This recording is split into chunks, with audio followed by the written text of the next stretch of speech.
Bismillahirrahmanirrahim. Assalamualaikum warahmatullahi wabarakatuh. Hamdan wa syukran lillah. Alhamdulillahilladzi arsala rasulahu bil huda wa dinil haq liyudhhirahu ala dini kulli walau karihal musyrikun. Asyhadu an la ilaha illallah wa asyhadu anna Muhammadan abduhu wa rasuluh la nabiyya wa la rasula ba'da amma ba'du.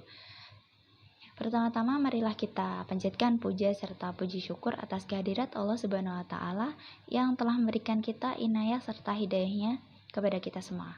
Kemudian salawat serta salam semoga selalu tercurah kepada Nabiullah Muhammad Sallallahu Alaihi Wasallam yang telah membawa kita dari zaman jahiliyah menuju zaman Islamiyah seperti sekarang ini. Kemudian yang ketiga kalinya, izinkanlah saya untuk sedikit menyampaikan penafsiran Quran surat Ali Imran ayat 104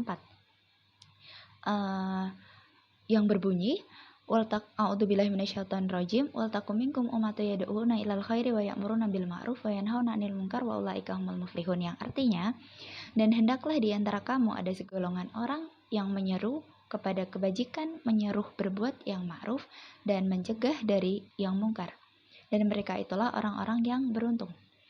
Nah, melalui ayat tersebut Allah memerintahkan kepada umat Islam agar di antara mereka ada sekelompok orang yang bergerak dalam bidang dakwah yang selalu memberi peringatan apabila tampak gejala-gejala perpecahan dan pelanggaran terhadap ajaran agama dengan jalan mengajak dan menyuruh manusia untuk melakukan kebaikan, menyuruh kepada ma'ruf dan mencegah dari yang mungkar.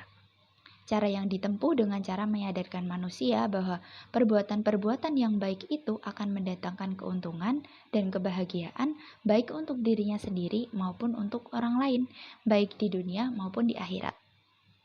Begitu juga sebaliknya, bahwa kemungkaran dan kejahatan itu akan selalu menimbulkan kerugian dan mara bahaya bagi pelakunya maupun orang lain. Tujuan dakwah tidak akan tercapai hanya dengan anjuran melakukan perbuatan baik tanpa dibarengi dengan sifat-sifat keutamaan dan menghilangkan sifat-sifat buruk dan jahat. Nah, maka umat Islam harus mengetahui persyaratan dan taktik atau cara perjuangan untuk mencapainya. Kemenangan tidak akan tercapai tanpa kekuatan, dan kekuatan tidak akan tercapai atau terwujud melainkan dengan persatuan. Persatuan dan kesatuan tidak akan diraih kecuali dengan diimbangi dengan sifat-sifat yang utama. Sifat yang utama ini pun tidak akan terpelihara tanpa terjaganya agama. Akhirnya agama tidak akan mungkin terpelihara tanpa adanya dakwah. Nah, dari sinilah dapat dimengerti apabila Allah mewajibkan kepada umat Islam untuk melakukan dan menggiatkan dakwah agar agama yang mereka anut dapat berkembang dengan baik dan sempurna, sehingga misi agama memberikan rahmat bagi seluruh alam, rahmatan lil alamin, dapat tercapai. Tanpa adanya dakwah, agama tidak mungkin dapat berkembang sedikit pun. Dalam rangka berdakwah ini pun diperlukan beberapa syarat. Yang pertama, harus memahami kandungan Al-Quran itu sendiri dan sunnah, serta sejarah dakwah Rasulullah SAW. Yang kedua, harus memahami keadaan orang-orang yang menjadi objek dakwah.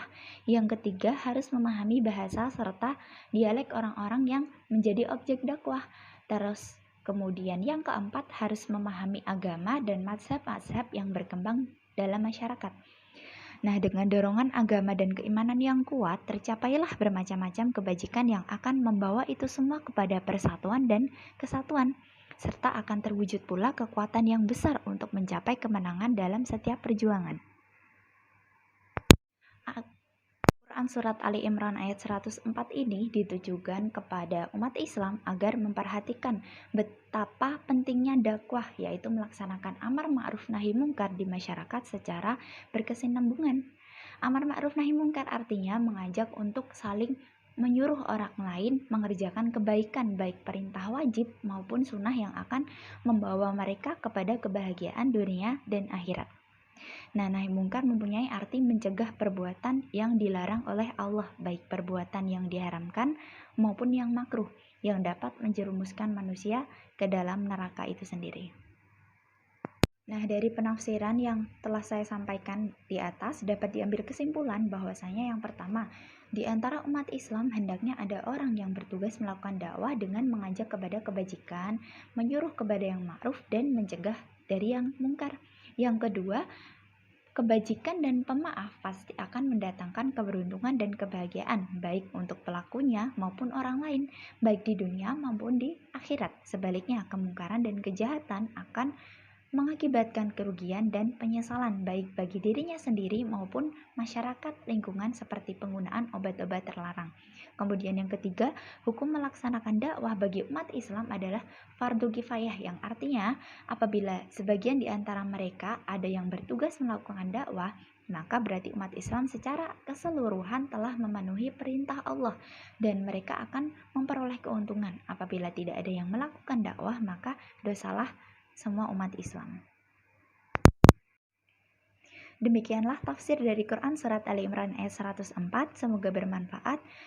Kurang lebihnya saya mohon maaf. Apabila ada kebenaran datangnya dari Allah Subhanahu wa taala, apabila ada kesalahan dari saya sendiri. Nun wal kalam yawma yasturun billahi fisabilil haq fastabiqul khairat. Wassalamualaikum warahmatullahi wabarakatuh.